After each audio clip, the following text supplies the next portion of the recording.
with us. Appreciate it. Thank you. Okay, please. Sir, the first executive order we have prepared for your attention, there are currently laws on the books requiring certain disclosures of universities when they accept large foreign gifts. We believe that certain universities, including, for example, Harvard, have routinely violated this law, and this law has not been effectively enforced. So this executive order charges your departments and agencies with enforcing the laws on the books with respect to foreign gifts to American universities. Okay, thank you. Thank you very much. We'll put it right here. Next for you, sir, university accreditation is currently a process controlled by a number of third-party organizations. That's by statute, by law. Many of those third-party accreditors have relied on sort of woke ideology to accredit universities instead of accrediting based on merit and performance. This executive order affects a number of changes to the university accreditation process, also applies to law schools and other sort of graduate programs. But the basic idea is to force accreditation to be focused on the merit and the actual results that these universities are providing, as opposed to how woke these universities have gotten. So we're setting up new accreditation pathways. We're charging the Department of Education to really look holistically at this accreditation mess and hopefully make it much better. Will we look into the past people that they've taken? For instance, I hear all about certain great schools, and then we read where they're going to teach people basic math that we can all do very easily, but they can't do. They're, going to the top school, and they come out with a program of teaching basic math to somebody that got into a Harvard or a Princeton or a Yale.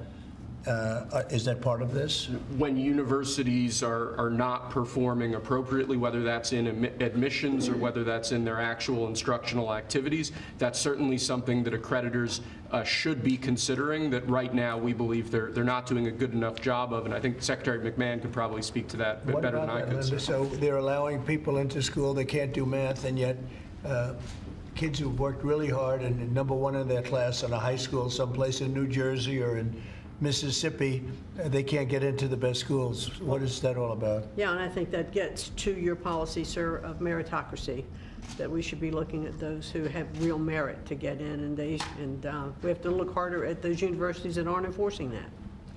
Okay, thank you. And this pretty much does it, right? Yes, sir. Thank you.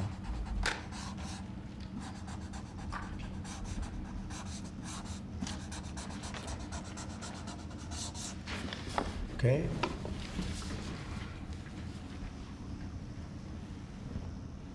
Thank you. Sir, during your first administration, you made promoting historically black colleges and universities, HBCUs, a major priority. This executive order takes existing law on HBCUs and brings it into effect. We're going to be setting up a White House initiative on HBCUs. The basic idea here is making sure that every aspect of your administration is working to ensure that HBCUs are able to do their job as effectively and as efficiently as possible. Okay.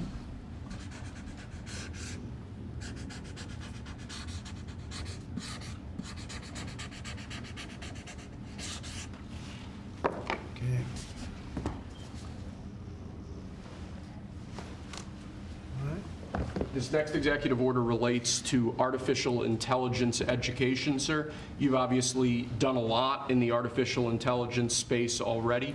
The basic idea of this executive order is to ensure that we properly train the workforce of the future by ensuring that school children, young Americans, are adequately trained in AI tools so that they can be competitive in the economy years from now into the future as AI becomes a bigger and bigger deal. That's a big deal because AI is where it seems to be at.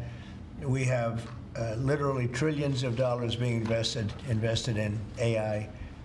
And somebody today, a very smart person, said that AI is the way to the future. I don't know if that's right or not, but certainly very smart people are investing in it heavily.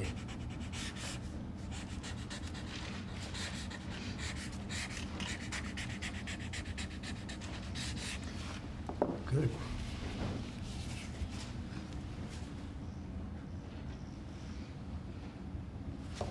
Okay.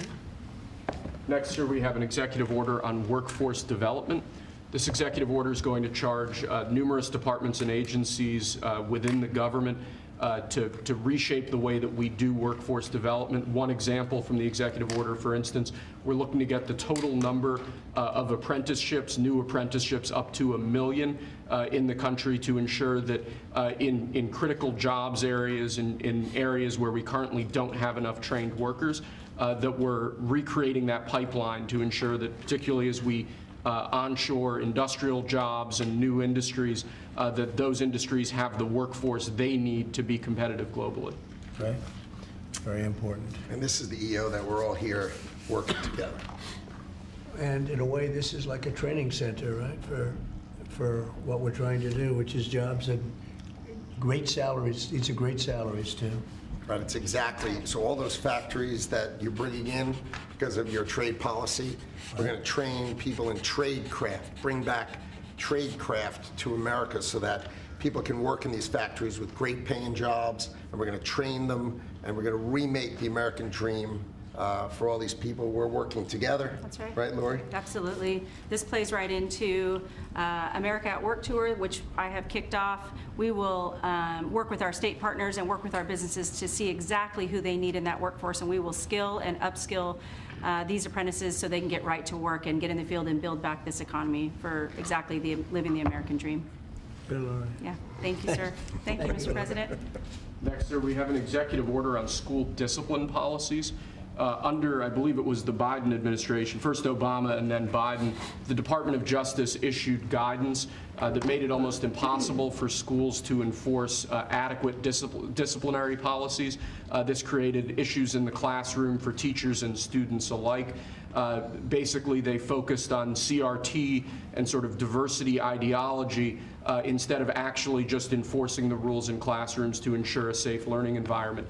This executive order revokes that prior guidance and puts us back in a place where hopefully the Department of Education can focus on education and teachers can focus on teaching in a safe environment. And this was important for you, Linda, as I understand it, huh? Yeah, absolutely, because it gives teachers the authority now to have discipline in their classroom and discipline the person who is being disruptive.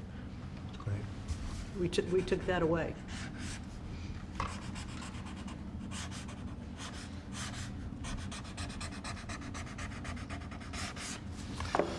Okay.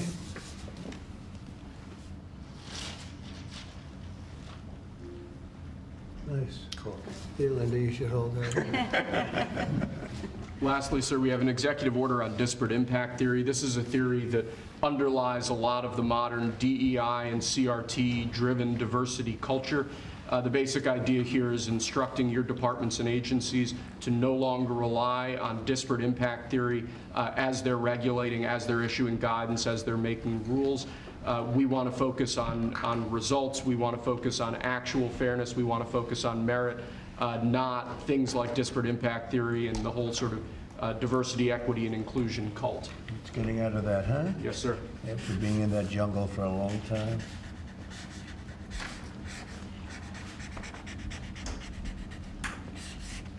Okay.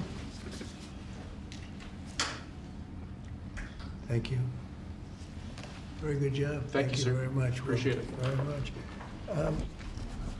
Would you like to introduce again Annette, and perhaps Annette wants to say something having to do with that? To Annette ask is her. right here. Yes, Annette. Yes, please come over. Would you like to have some comments to make? I know you're a former Charlotte Mecklenburg school teacher. I'm a North Carolina girl, so Yes, it's nice New to Bern. see you. Yes, from Yes. New Bern. Yes. Thank you so much for having me. Thank you so much. I'm so honored to be here. This has been an 8-year journey for me to raise awareness to the violence that's in public schools and the critical need to address violence in public schools. Again, been doing it 8 years because most administrations like to keep the violence hidden.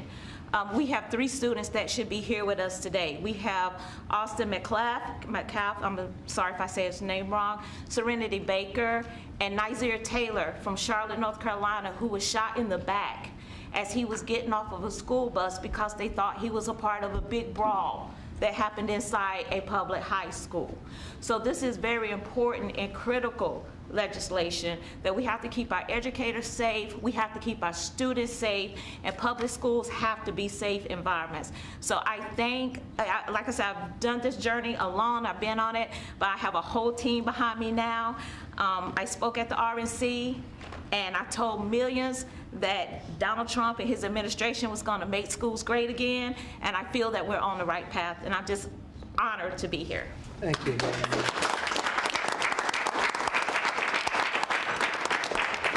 We're giving this to our great vets that are with us, and is it okay if I give her one? What do you think? Thank you. Thank you so much. I Thank you appreciate it. very Thank you. much. Thank you. Thank you. What an honor. Great job. Could I ask Sarah to speak, Gerardo? Yes, sir. Thank you. Tell us a little bit about these great gentlemen. These heroes, Mr. President, are extraordinary. This is my husband, Michael, and so many of our dear, dear friends who are here today. Right. Many of them have met you, sir, in your first administration in the hospital, many times at Walter Reed. Right. And they've had long recoveries. Tomorrow, for my husband, marks 15 years since he was wounded in Afghanistan. Wow.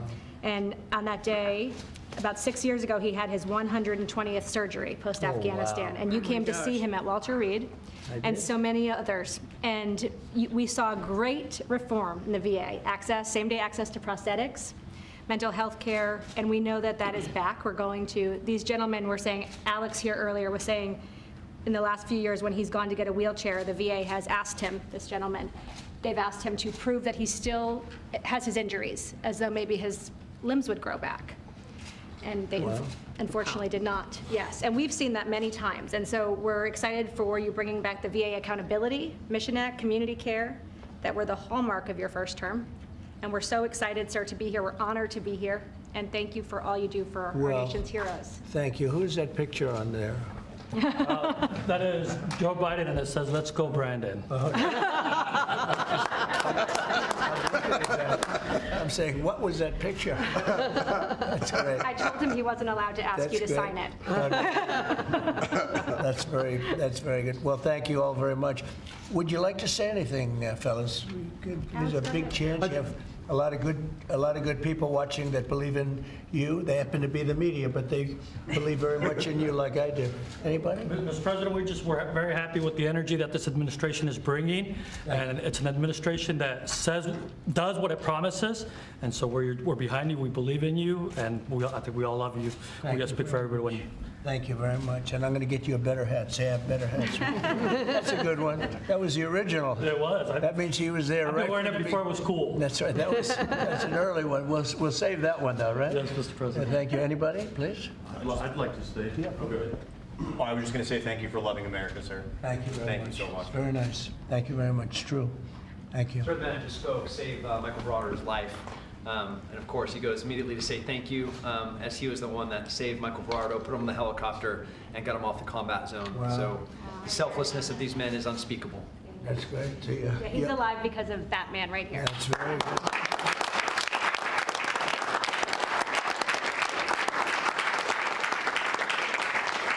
Now, these are amazing people, great heroes, so that's really great. Anybody else? Yes. I'd like to say it was an honor to serve. You are worth it, this country's worth it, and it's because of what Christ paid for. Thank you. And we have a spirit that people haven't seen in many years, at least 5, that they haven't seen. I think even then, because we've been through so much for the last 4 years together, it was so bad. It was so bad what they've done to the borders, what they've done all over the place. And it's really an honor to be with you, all of you. Incredible. And I'm going to give you these coins that I think you're going to really like them. I think they're the best. These are the best coins. And you have your choice. This is gunmetal. I don't know, soldiers like the black, but I think you like this one. It's okay. A lot of soldiers like the black. Here you go. What do you like? I'll go to black, Mr. President. Huh? Yeah. See, I told you. I have that. These are choices. I'll take a black one, sir. Okay, look at this. Oh, that rarely happens. You're different, huh? Take a black one, sir. Oh, that's great. They call the military. I knew it. No, but is that, I always say the soldiers, they do like it. It's gunmetal. What do we like here? That's what I heard, that it was I think gunmetal. Trump Gold is I'm what giving you, we should- I'm giving him 2. We have 3 girls, they're going to One for this one fight. right here, we'll get another one too. Okay. This is actually fun. I'll take the gold, Mr. President. Okay, I thought you were going to take that gold one. Okay, Gold one, sir. okay, you got it. I had an opportunity to sail across the Gulf of America 2 days after you named it right. Oh, wow, isn't that great? It's been an honor, and now people say it routinely. Yep.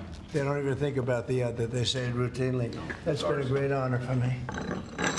Okay, I'll take a gold one, sir. okay.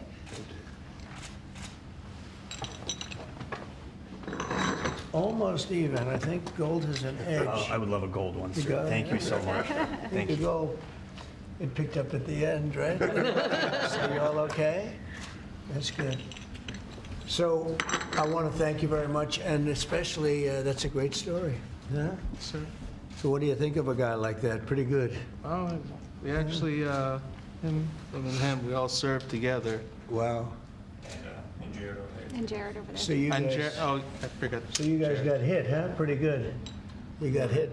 Pretty good. Amazing, We're amazing. in a pretty tough area in Kandahar, in the Arghandab River Valley, Right, right it's outside tough. Kandahar. Their unit had a more than 50% Purple Heart rate, sir, Wow. in 2010. You deserve it. You deserve that and more. We appreciate it so much. Brave, really brave, brilliant people. Thank you very much. Do you have any questions of the guys here? I want to say President. thank you to the veterans who are here. Absolutely. Thank you so much for defending us. And then I wanted to ask you, Mr. President, because you said you want to bring the tariffs on China down soon.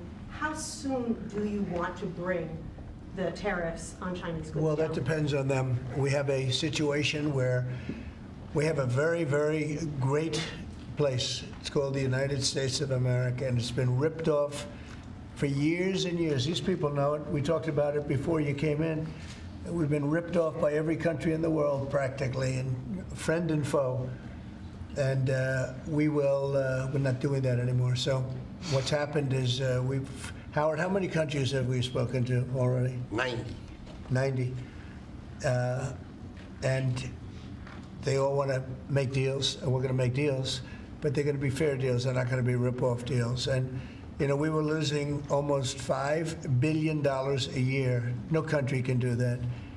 And now we have it down almost to even, maybe even better than even, because of the tariffs on cars and aluminum and steel. We have tariffs 25% on cars, aluminum and steel. There's a rush to build new steel plants, a rush to build new aluminum plants, and a biggest rush I've ever seen, that we've ever seen, to build car plants. We have like 11 of them or something, big ones, where you guys maybe work. Maybe you won't want to work, you'll do something else instead of that. But if you like cars, you'd like to work at one of these plants, the biggest plants in the world. 3 of them have left Mexico before construction started, 1 of them during construction. And they're coming to this country. They're coming back. Don't forget, and we get along great with Mexico, but Mexico took 32% of our car building business.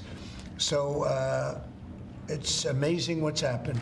Remember this number, anywhere from $3 to $5 billion a day. That's not $1 million, that's $1 billion a day. Nobody can even imagine it. And that's what we were losing. And, you know, hence we have $36 trillion in debt and everything else. And in the end, I think what's going to happen is we're going to have great deals. And by the way, if we don't have a deal with a company or a country, we're going to set the tariff. We just set the tariff. It's something that we think that will happen, I'd say, over the next couple of weeks. Wouldn't you say? I think so. Over the next 2-3 weeks, we'll be setting the number. For and China. we're going to pick, could be for China too, could be for China. Well, we're dealing with almost all of them. Too many to fully deal with, but we're going to be fair to them. But we're dealing with a lot of countries right now, and could be with China, but maybe we'll make a special, you know, a deal, and we'll see what it will be. Right now, it's 145%. That's very high. It got there because of the fentanyl. They're sending, you know, massive amounts of fentanyl into our country and killing a lot of people, probably 200,000 plus a year, wiping them out. You probably all have friends who were killed. Somebody was killed in your family or your friends with fentanyl, and somehow it's made almost exclusively in China. And as you know, we essentially taxed them 10 and then another 10. We also taxed Mexico 25, and we taxed Canada 25. And that's the kind of money that's what's pouring into our country right now. And it's gotten us down from losing $3 to $5 billion a day to actually making money, but breaking even, let's say, but we're going to make a lot of money. And that money is going to be used to reduce taxes. We're going to get big, big tax breaks. We're going to, you know, there was a time, I said it this morning, I think some of you were there, there was a time from 1870 to 1913, it was a long time ago, we were an all-tariff nation. Foreign nations paid taxes. They paid money to us in the form of tariffs. And that was when we were the wealthiest. We were the wealthiest proportionately that we ever were. And they formed committees in 1887 in particular, but they formed committees to determine what we should do with all the money. We had so much money, you guys would have loved it. We had so much money, they didn't know what to do with it. We gave it away to different causes, and you haven't seen that too much anymore, although we give plenty away, but now we shouldn't be giving it away. We have to take care of ourselves first, right? Absolutely. But we were very wealthy, and proportionately the wealthiest we ever were. We built the Panama Canal. Jimmy Carter gave that away for $1, by the way. One of the most profitable things ever built, the Panama Canal. We gave it away for $1 to Panama. Why? I don't know. Nobody knows, but that's what we had. We had people like that sitting behind this desk. And that shouldn't have happened. Panama Canal, it was the most expensive thing ever built by our country in history. I'm talking relative dollars. We've never built anything so expensive. I think it was the equivalent of $1.7 billion. And we've never built anything like that. We built a lot of things, but never so expensive. Then we started building other things. We had a lot of money to do it, all based on foreign countries coming in and paying us tariffs.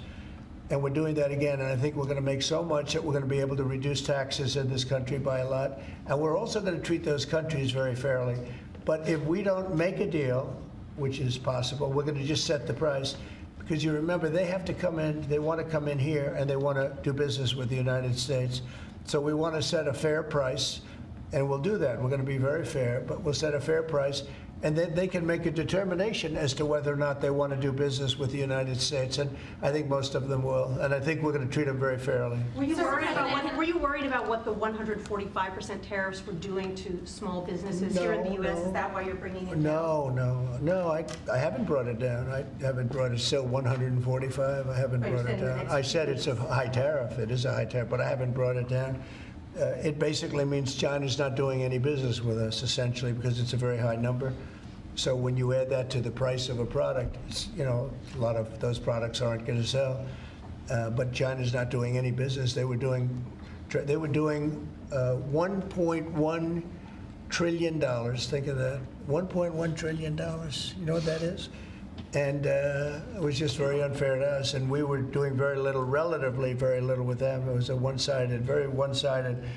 But we get along. I get along very well with President Xi, and I hope we can make a deal. Otherwise, we'll set a price, and hopefully they'll come here and they'll contribute. And if they don't, that's okay. So on your trip to Rome, there's a lot of leaders attending the Pope's funeral who also said they'd like to meet with you while you're there. Do you have any meetings set up? Or are you Yes, I do. I have a lot of meetings set up. I don't know if I can do it. Do you want to help me out, fellas? I got a lot of meetings. I got every leader in the world, which tells you that we have a good product. It's called the United States of America, and it's great. And these people know about it better than anybody in this room. But we have a great place, and it should be a lot greater. And that's what we're going to do. We're going to make it greater than ever before. It's very simple. Who are you going to be meeting with? Set up, yeah. And are you bringing anyone with you in the U.S. delegation to the funeral, like Secretary Rubio or a former president? We have a couple of people coming. We'll announce it probably this evening or tomorrow. First Lady's going, and some people are coming with me from staff. But we'll have a number of people going. I'm sure it's going to be a beautiful ceremony. Okay? I had one on Ukraine, but I wanted to ask you one about veterans since they are here today, and thank you for your service and sacrifice. I wanted to ask you about the cuts that have been made, including with the VA. Can you assure that veterans like these men here those that have been suffering from mental health issues or burn pits, for example, Yeah. will be taken care of. Yeah, even very with much the so. cuts. In fact, they will tell you it's been better with me than any president in history. We had a 92% approval rating, which is unheard of, up 50 points from the previous administration in my first 4 years, and we're doing better now. And in fact, now they have something, the call-in doctor stuff, where it's really become, it's really become modernized and great. We don't have to go and travel sometimes long distances to get to a clinic or get to the VA. And I just heard this morning, I was listening to Doug Collins, who's the secretary. He was being interviewed, and the numbers are incredible. The approval ratings are the highest I've never heard numbers like this. It's better than the first 4 years. So no, there's no group of people more important than the people in this room. And I am not talking about the media.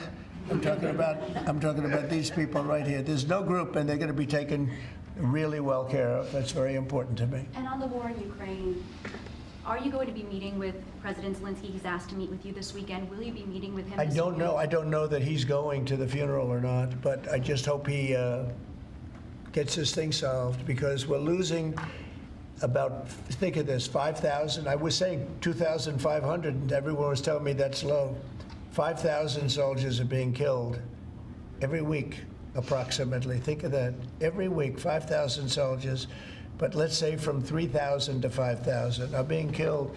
They're Russian and Ukrainian. They're not Americans, but they're Russian, but they're people. And they're humans. They're human beings. They have families. They wave goodbye to their son, and then they get a call that the son's no longer there. It's a vicious war, and if I can help solve it, we're not losing our soldiers, but we're losing soldiers, a lot of people. And if I can solve it because of a certain ability, that would be great. And if it doesn't happen, I will say that I think Russia is ready, and a lot of people said Russia wanted to go for the whole thing. And I think we have a deal with Russia. We have to get a deal with Zelensky, and I hope that Zelensky, I thought it might be easier to deal with Zelensky. So far it's been harder, but that's okay. It's all right. But I think we have a deal with both. I hope they do it, because I'm looking to save. And, we spend a lot of money, but this is about a lot of humanity. This is the worst. I get the pictures, the satellite pictures. I've never seen anything like it, of the fields after some of these battles. It's horrible that it's going for nothing. We would have never had this problem. You would have never had that war if I were president. I guarantee you that. And for 4 years, you didn't have it. Are you hoping to meet with Vladimir Putin? Are you hoping to meet with Vladimir Putin I will be meeting in with Saudi Arabia? It's possible, but most likely not. I think we'll meet with him shortly thereafter, though. What is Mr. Wickoff going to present to the Federal Reserve Chairman Jerome Powell, during the Biden administration in the campaign, with inflation raging, he lowered interest rates 2 times. That's right. Now, with 2 consecutive months of inflation being down, all economic theory you learned in the 8th grade says it's time to cut rates when inflation is down. You're right. He's not done that. Have you had any direct conversation with him? No, I haven't. I haven't called him. I might call him. I haven't called him, but I believe he's making a mistake by not lowering interest rates. And I think as well as we're doing, we'd do much better. He's keeping rates too high. He historically has been late, except when it came to Biden. He was recommended by a certain person that I'm not particularly happy with, but he will hopefully do the right thing. The right thing is to lower interest rates, so we'll see what happens. I think we're sitting on something that's going to be very good. With all the tariff money starting to come in, our country's going to be doing really well, and hopefully we don't have inflation. Groceries are down. When I first came in, you people were there. They hit me with the first day that I was president. Somebody started screaming at me that eggs are up. I said, I just got here. And in the first week, they were going crazy. You remember that, Linda? Yes. They were going crazy. They're saying, egg prices are too. I said, I'm here for 1 week. Just leave me alone. This is a fake news media. And I said, what can I tell you? But Brooke Rollins, our Secretary of Agriculture, and a group working with her have done an amazing job. And egg prices have gone down 87%. Energy now is down $65 a barrel. They have some energy selling gasoline for less than $2 in a couple of states. Alabama, a couple of great states, but all over the country, it's way down from what it was 6 months ago, 3 months ago. And that has a lot to do with the war. When Biden allowed energy to skyrocket, it just skyrocketed. It was out of control. Russia made a lot more money because they make their money on energy. And I kept saying, he supposedly wants to end the war, but he lets energy go out of control. Well, I've gotten it. We are drilling like crazy right now, and we have it down to $65 a barrel. It went up to almost $100 a barrel. And at that number, Putin and Russia made a lot of money. So I think one of the reasons, look, I think he has a certain respect for me, but one of the big reasons is oil prices are down. I think this is a good time to get the war settled. Thank you. Thank you. One more question. Thank you for that question. For those of us that live here in the district, you said when you came in, you were going to make Washington, D.C. great again. Right. One of the issues we've got right now is we understand there might be an imminent deal between the owner of the Washington football team, whatever you want to call them now, Commanders, and locally in getting the Redskins back to D.C. and RFK Stadium. That's on federal property. Right. Are you going to be involved in that negotiation? Yeah. And would one of the stipulations be they change their name back to the Redskins? Oh, I see. Well, that's a little bit, nobody's asked me that one. Look, I think when the Indian population is a great part of this country, a great heritage. And we were talking about Massapequa, Long Island, the Chiefs, they call themselves the Chiefs, or the Kansas City Chiefs. They're not changing their name. A great team, great people, great owners, great coach and quarterback. I love the quarterback, like his girlfriend too, and his wife. His wife is great. She's been a big fan. His quarterback's mother is incredible. I like that team. They're called the Chiefs, and frankly, I see nothing wrong with it. They call them the Warriors, and not that team, but a lot of other teams, and all of these Indian surnames and different names. And I'm saying that I think that's a positive thing. And when you go back to Indians, they polled this. They don't know why these names are being taken off. They're trying to. I think it's degrading to the Indian population, and it's a great population, and they like when they're called by various names. Now, Washington. The Redskins, perhaps that's a little bit different, but I can tell you that I spoke to people of Indian heritage that love that name and they love that team, and I think it's I think it's a superior name to what they have right now, and it had heritage behind it. It had something special. But a lot of the names having to do with, different places, not just Indians, but I think they changed the name of the Cleveland Indians. Why would you take the name Indians off the Cleveland Indians? And now it's called the Cleveland something else, right? Guardians. It just doesn't make sense to me. So we're about bringing common sense back to this country. And it may be popular or unpopular what I'm saying and I've just said to you. See, he's a nice guy. He got a lot out of me on this one, but I think most people agree with me. I think it really is demeaning to Indians. But to change the name of the Cleveland Indians, as an example, to the Cleveland Guardians, is not the same, and I'm sure it has an impact on the team. Please. Sir, thank you, sir. Elon Musk said he'll be stepping back from his work with Doge a little bit and only dedicating maybe a day or two a week to it. How long would you like to see that continue, and how involved would you like to see him continue to be after? Well, first of all, I can't speak more highly about any individual. He's an incredible guy. He's a brilliant guy. He's a wonderful person. I've seen him with his family. I've seen him with a lot of his children. He's got a lot of children. He treats them good. He loves his children.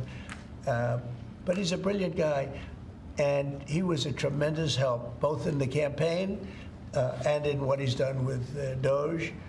And we're talking about almost $200 billion and rising fast, because many of the things that we were looking at are now being found out to be fact. It's terrible. I mean, the fraud, the waste, the abuse, the everything that's happened is just terrible. So I also know that he was treated very unfairly by I guess you'd call it the public, by some of the public, not by all of it. He makes an incredible car, everything he does is good, but they took it out on Tesla. And I just thought it was so unfair because he's trying to help the country. But he has helped the country. I also want him to make sure that he's going to be in great shape, and I know he is. I mean, he's going to do great. He loves the country. He didn't need to do this. He did it. And I told him, I said, you know, whenever you're ready, I'd like to keep him for a long time, but whenever you're ready, he's an exceptional guy. When you see those rockets go up and come back and land in the same gantry, nobody else can do that but this man. So he's just an incredible person, and he's a friend of mine, and he's a nice person, too. He's a very nice person. He really helped the country, saved us a lot of money. And I heard him say that he'll start easing, he was always at this time going to ease out. And when he goes back to Tesla, that'll be taken care of. It was just, it's artificial. These were sick people that thought they were doing something. He's a great patriot, and it shouldn't be the way, that should never have happened to him. And I will tell you right now, he makes a great product. He makes a great product. It's a great car. It's great everything. Starlink is great. What he does is good. He's doing medical things that are amazing. And we have to, at some point, let him go and do that. And we expect him to be doing it about this time. But I'll talk to Elon about it. Thank you for the question. Mr. President, a second question. Yeah. Canada has an election coming up. Do you have a prediction for that, and what do you think the results of With that respect to be Canada? with the negotiations? Oh, I don't want to predict other nations' elections. It's tough enough doing this one. Look, I love the Canadian people. I like Canada, but it's costing us $200 billion a year to support Canada. $200 billion. And I say, why are we doing that? You know what? We can make our own cars. We have more energy than they do. We have more energy than anybody in the world. We don't need their lumber, obviously. We have more lumber. We have a lot of lumber. We have a lot of everything that they sell us. But in particular cars, they took a large percentage of the car making, and I want to bring it back to this country. I really don't want cars from Canada. So when I put tariffs on Canada, they're paying 25%, but that could go up in terms of cars. When we put tariffs on, all we're doing is we're saying we don't want your cars in all due respect. We want really to make our own cars, which is what we're doing in record numbers now. You know, we're going to be at record levels in a very near future because of all the plants, the car plants that are being built. And I'd rather see them made in Michigan and made in South Carolina and made in different states, Tennessee. We have a lot of great car-making states, and we have some that aren't car-making yet, but they will soon be car-making states. And that's what I want to see for our country. At the same time, I want to help Canada. I have spoken to the current Prime Minister. He was very, very nice, I will say. Very nice. We had a couple of very nice conversations, very good. But I don't think it's appropriate for me to get involved in their election. Mr. President, if I may, this deal that you have with Russia, does it include recognizing Russia's sovereignty over Crimea? Well, everything is good. Look, I just want to see the war end. I don't care. If they're both happy, they both sign an agreement. I have no favorites. I don't want to have any favorites. I want to have a deal done. I want to save the lives. Now, with that being said, we're spending hundreds of billions of dollars through Biden. Biden should have never let that war happen. We're spending hundreds of billions, maybe $350 billion we've given to Ukraine. And we could use that money right here. So I'd like to see that. But most importantly right now is when I see the pictures, the satellite pictures of the battlefield, if I can stop that because of an ability I have to do things, I want to see if I can do that. Yeah. Mr. President, thank you. On tariffs, you just mentioned that 25% could go up on cars in terms of Canada. Does that mean that you're considering changes to the auto tariffs and auto parts? No, we're not considering it now, but at some point it could go up, yeah, because, again, we don't really want Canada to make cars for us, to put it bluntly. We want to make our own cars, and we're now equipped to do that. They took a lot of our car business. Mexico, too, took a lot of our car business. We want to make the cars here. I'm running this country. I'm not running Canada. And that's why I asked Trudeau, who I call Governor Trudeau affectionately, but I asked him, why are we spending $200 billion to support Canada, to subsidize Canada? And he was unable to answer the question. I mean, why are we doing that? And I have to be honest, as a state, it works great. As a nation, considering the fact that most of the nation, 95% of Canada, what they do is they buy from us, and they sell to us. They sell to us. If we didn't buy their oil, and we don't need their oil. We have more oil than anyone, but we don't need their oil. We don't need their lumber. We don't need their cars. We don't need anything. So I said, why are we doing this? Why are we spending $200 billion? It doesn't make sense. If we needed something, that would be a different subject. So I'm working well with Canada. We're doing very well. We're working on a deal. We'll see what happens. But again, why, representing this country, why are we spending $200 billion to support and subsidize another country? Because if they didn't have us, and if we didn't spend that money, as Trudeau told me, they would cease to exist. He said that to me. They would cease to exist, which is true, certainly as a country. And then on tourism, there's been a steep drop-off in international travel to the United States. It was down 12% last month, down even more from Western Europe. Why do you think that there are fewer people suddenly who want to travel to the United States? Well, there could be a little, there's a little nationalism there, I guess, perhaps. It's not a big deal, but, with the dollar being where it is, because, China would always fight for having a low dollar. Japan would always fight for having a low dollar, meaning a low yen, or in the case of China, the yuan. They'd always want to have, I'd speak to President Xi a lot. I'd say it's unfair that your yuan is so low. I'd call up a great man, Prime Minister Abe, great man, Shinzo, who was unfortunately assassinated. And I used to tell you, he was a good friend of mine. I used to say, Shinzo, you can't let your yen go down. It makes it very hard for us to sell tractors. It makes it very hard to us to get tourism. And our dollar is a little bit on the low side. And that means that a lot of tourism is going to come in. But I could see a little bit of nationalism at work. And I can see it likewise with us not wanting to go to certain countries. But that will work out very Do easily. you think some people are scared to come here because they hear the stories of tourists who are detained for a few days No. or even a week or two? No, we treat our tourists great. We're the tourism capital of the world. There's no place like this. And there may be a little bit of nationalism, but I doubt it. I actually doubt it, yeah. Mr. President, has there been any direct contact between the U.S. and China on trade at all? Yeah, of course. And Every day. every day. And then secondly, would you support a millionaire tax? I think it would be very disruptive because a lot of the millionaires would leave the country. In the old days, they left states. They'd go from one state to the other. Now with transportation so quick and so easy, they leave countries. You'll lose a lot of money if you do that. That would, and other countries that have done it have lost a lot of people. They lose their wealthy people. That would be bad because the wealthy people pay the tax. Okay? Sir, how did the talks today go in London?